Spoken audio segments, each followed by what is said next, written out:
Untuk pertama kalinya, akhirnya The Fed melakukan cut rate nih teman-teman, alias pemangkasan suku bunga. Setelah berbulan-bulan lamanya dia bertahan di suku bunga kurang lebih 50 basis poin.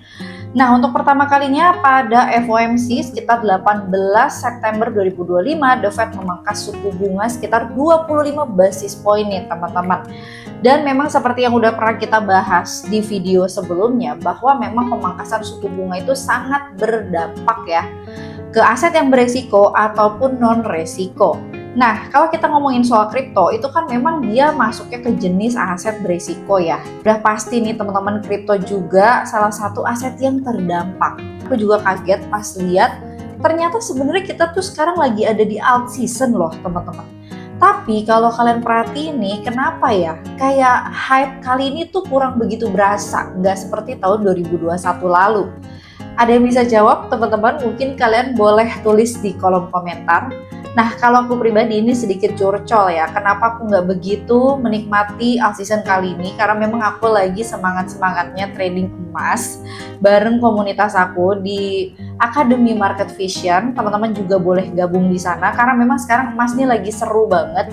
Dia lagi ATH terus-terusan nih teman-teman, ditambah lagi narasi suku bunga seperti itu. Jadi aku nggak terlalu fokus ke alt season seperti itu ya. Tapi setidaknya sekarang aku mulai menyadari bahwa alt season itu udah tiba nih, bahkan sekarang kita ada di alt season. Dan aku juga kaget ya waktu cek market cap kripto sekarang udah di 4 triliun.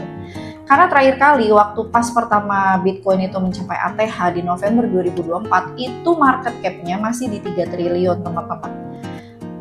Kemudian ini berdasarkan indeks altcoin season yang ada di CoinMarketCap. Sekarang tuh juga kita udah masuk ke alt season. Kalau lihat dari skornya itu kan udah di atas 50 ya, berarti memang sudah masuk ke ranah alt season. Sedangkan kalau di bawah 50 berarti dia masuknya ke Bitcoin season teman-teman. Terus apalagi indikator lainnya teman-teman bisa lihat di sini yang memang unjuk gigi itu lebih ke altcoin ya teman-teman, ada ETH, XRP, BNB bahkan ya. BNB udah mau $1.000, kemudian ada Solana, Dogecoin. Ini kalau kita lihat performance-nya lebih tinggi dibandingkan BTC-nya itu sendiri. Bitcoin aja selama 7 hari ya paling kenaikannya 2%-an. Sedangkan kalau untuk altcoin ini di atas 5% rata-rata ya teman-teman. Kayak Doge aja udah 14%. Cuma kayaknya orang-orang tuh belum banyak yang sadar gitu teman-teman ya. Mungkin nanti sadarnya kalau udah ATH baru gitu, baru mereka banyak yang FOMO.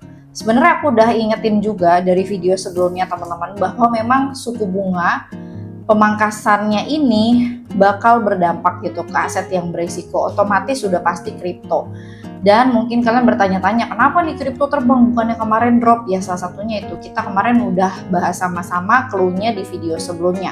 Jadi memang untuk keputusan suku bunga nih teman-teman, berdasarkan FOMC di tanggal 17 September 2025 itu udah mengalami penurunan sekitar 0,25% ataupun 25 basis poin ya teman-teman, dari yang sebelumnya 4,50% ke 4,25%. Jadi ini pertama kalinya ya teman-teman sejak dari Desember 2024 lalu, baru sekarang lagi nih teman-teman udah mau akhir tahun lagi, udah mau masuk kuartal 4, baru tuh The Fed menurunkan suku bunganya lagi. Tadinya memang di September tahun lalu itu masih di 5%-an, sekarang udah turun. Nah sekarang kita kembali nih ke harga Bitcoin. Apakah Bitcoin bisa mencapai ATH lagi? Apakah Bitcoin bisa membentuk ATH baru lagi seperti itu ya?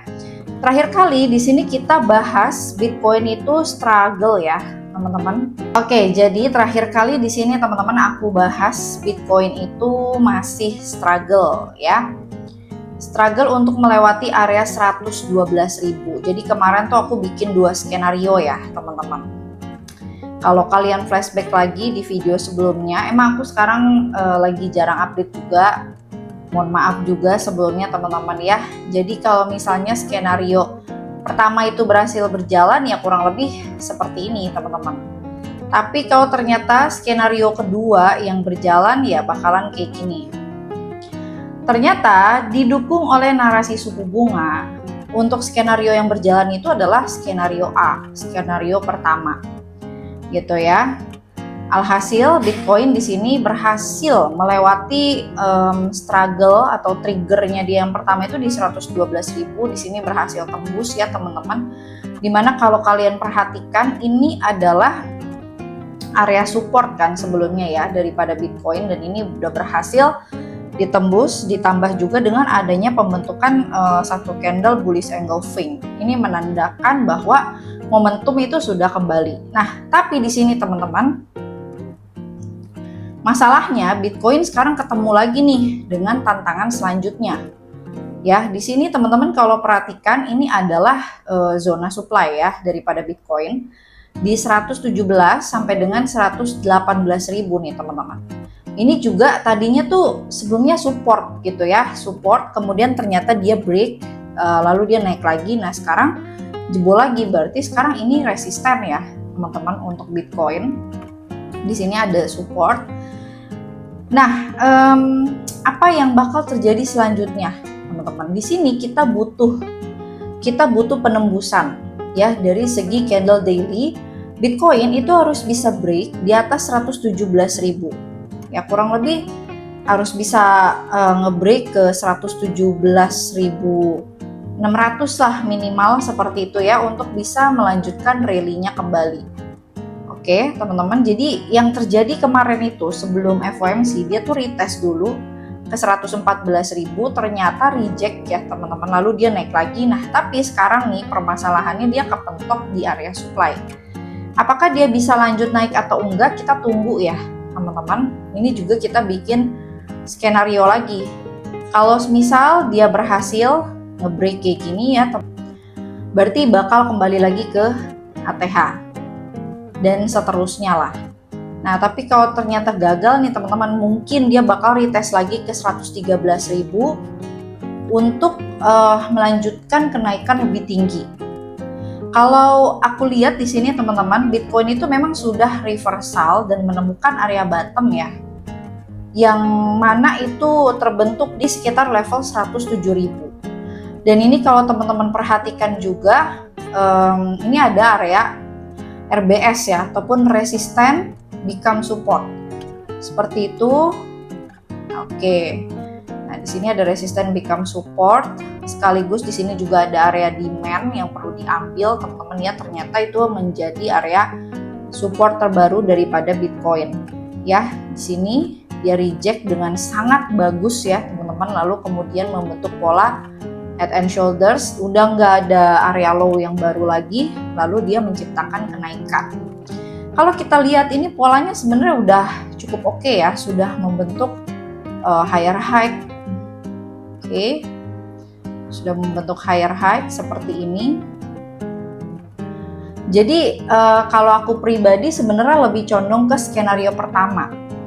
Ditambah lagi dengan fundamental narasi itu kan memang sekarang lagi positif nih, suku bunga udah di cut gitu kan, udah pasti kemungkinan besar, udah pasti kedepannya itu bakalan ada money flow yang bakal masuk gitu kan ke sini kalau misalnya kita lihat dari segi fundamental. Nah, cuma kalau dari segi teknikalnya di sini kita perlu make sure lagi apakah itu sejalan gitu ya dengan fundamentalnya, dengan narasi yang saat ini sedang berlangsung. Nah, kalau kita lihat sudah berjalan teman-teman, apalagi ditandai dengan pola reversal kayak gini yang terbentuk pada harga Bitcoin, di mana dia menemukan bottomnya itu kemarin di 107.900 sampai 108.000. Nah, kesimpulannya untuk September kali ini tuh sangatlah berbeda dengan September tahun lalu.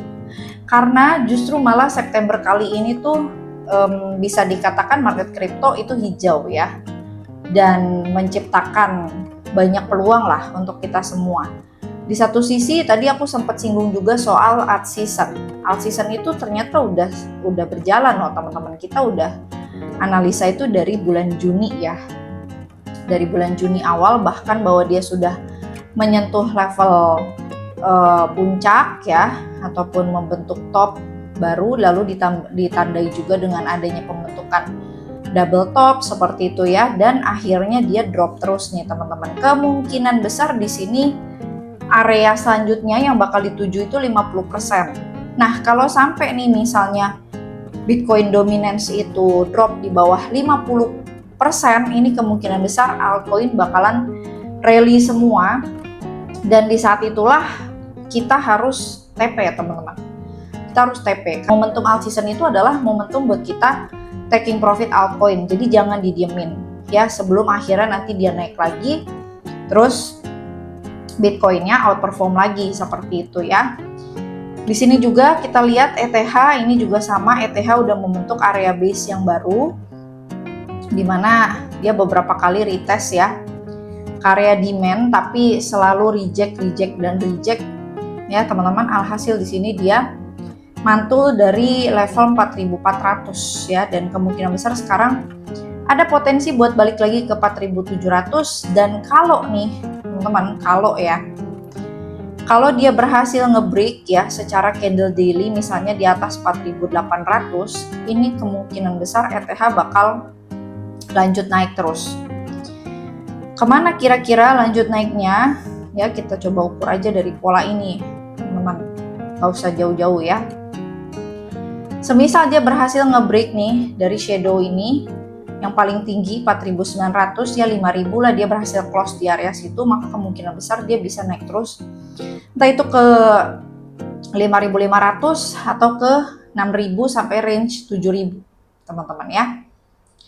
Nah, jadi sekarang narasi lagi bener-bener positif banget teman-teman untuk kripto, cuma sayangnya entah kenapa ya, kayaknya orang-orang lagi menyambut ini nggak terlalu semangat ya teman-teman. Padahal seperti kita lihat di sini, ETH itu sekarang kalau teman-teman perhatikan tuh lagi retestnya ke resisten sebelumnya, dan kemungkinan besar jika ini berlanjut teman-teman, dia bakal naik terus ya. ETH ini mungkin bisa kali ke 10.000 ya, tapi yang terdekat $7.000 dulu seperti itu. Nah, kalau ada pertanyaan, berarti kalau kayak gitu sekarang saatnya dong buat saya masuk. Ya sebenarnya nggak ada yang ngelarang juga buat teman-teman masuk ya, tapi harus sadar juga dengan resikonya ya teman-teman. Yang namanya market gitu kan ya, bisa berubah kapanpun. Di sini kita boleh percaya dengan teknikal, tapi untuk manajemen resiko itu tetap harus dilakukan. Jadi jangan mentang-mentang oh udah break nih, bakal lanjut naik terus nih dan lain sebagainya, terus teman-teman all in. Jangan kayak gitu, meskipun ada peluang, tapi teman-teman juga tetap harus atur resikonya. Kalau misalnya nih, sampai kejadian buruk terjadi, seperti itu ya. Oke, itu aja untuk informasi yang bisa aku sampaikan pada video kali ini. Sekali lagi jangan lupa disclaimer, ini bukan saran keuangan ya. Terima kasih untuk teman-teman yang sudah saksikan video ini. Jangan lupa like, comment, share, dan juga subscribe channel aku, follow sosial media aku yang lainnya, dan sampai jumpa lagi di video selanjutnya.